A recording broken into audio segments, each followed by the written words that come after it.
দেওমৰনৈ স্নাতক মহাবিদ্যালয়ত নাকৰ মূল্যায়নত বি গ্ৰেড লাভ দৰং জিলাৰ অন্যতম উচ্চ শিক্ষানুষ্ঠান দেওমৰনৈ স্নাতক মহাবিদ্যালয়ত ৰাষ্ট্ৰীয় মূল্যাংকন আৰু প্ৰত্যাপন পৰিষদ চমুকৈ নাকৰ মূল্যায়নত বি গ্ৰেড লাভ কৰিবলৈ সক্ষম হৈছে 4 ফেব্ৰুৱাৰীত ঘোষিত এই ফলাফলত মহাবিদ্যালয়খনৰ পৰিয়ালৰ লগতে বৃহত্তৰ দেওমৰনৈ অঞ্চলত আনন্দৰ জোৱাৰ উঠিছে দৰং জিলাৰ মাজমজিয়াত গয়া ৰাইজৰ অকুণ্ঠ সহযোগত 1993 চনত স্থাপন হৈছিল দেওমৰনৈ স্নাতক মহাবিদ্যালয়খনি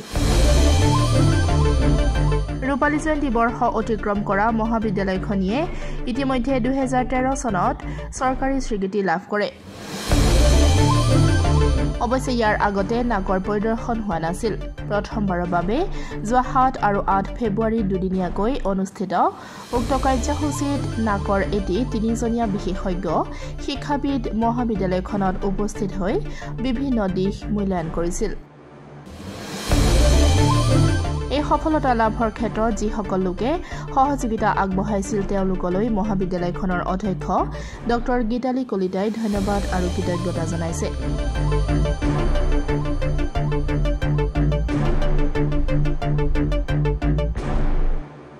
যোৱা 7 আৰু 8 ফেব্ৰুৱাৰী তাৰিখে আমাৰ মহাবিদ্যালয়লৈ নাকৰ ফাৰ্ষ্ট চাৰ্কুল হিচাপে আমাৰ এছেছমেণ্ট হৈ গ'ল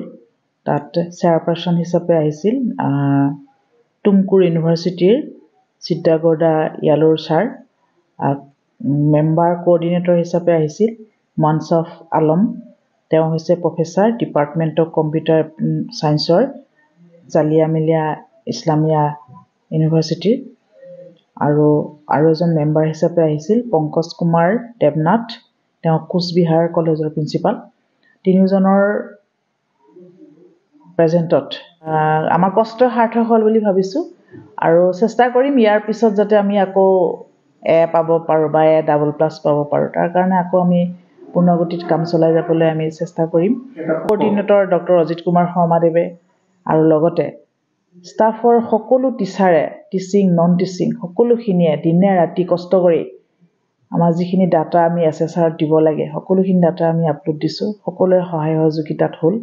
কোনো এনেই ৰৈ থকা নাই 4th গ্ৰেডৰ পৰা এলডিৰ পৰা সকলোৱে কষ্ট কৰিছে দিন ৰাতি ছাত্ৰ ছাত্ৰীসকলেও কষ্ট কৰিছে যিটো কালচাৰেল প্ৰগ্ৰেম তাত 3 মাহ ধৰি ছাত্ৰ ছাত্ৰীসকলে এজন আমি শিক্ষক আনি পিনে আমি প্ৰশিক্ষণ দিয়াইছোঁ কেনেকৈ কৰিব লাগিব বিশেষকৈ তেওঁলোকে টাইমটো খুব মেনেজ কৰে নিৰ্দিষ্ট সময়ৰ ভিতৰত কেনেকৈ প্ৰগ্ৰেমখিনি শেষ কৰিব পাৰি তাৰ কাৰণে আমি গতিত আমি ৰিহাৰ্চেল কৰাইছোঁ আৰু এই ক্ষেত্ৰত ৰাইজৰ সহায় সহযোগিতা কিন্তু উল্লেখনীয় এই অঞ্চলৰ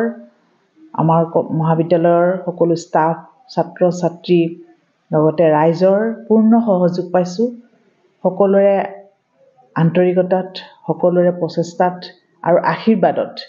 আমি বি গ্ৰেড পাবলৈ সক্ষম হৈছোঁ আৰু এই অঞ্চলৰ কাৰণে খুবেই এটা মানে ভাল কথা এখন গ্ৰাম্য অঞ্চলৰ কলেজ হিচাপে প্ৰথমবাৰতে আমি বি গ্ৰেড পাবলৈ সক্ষম হৈছোঁ খুবেই আনন্দিত হৈছোঁ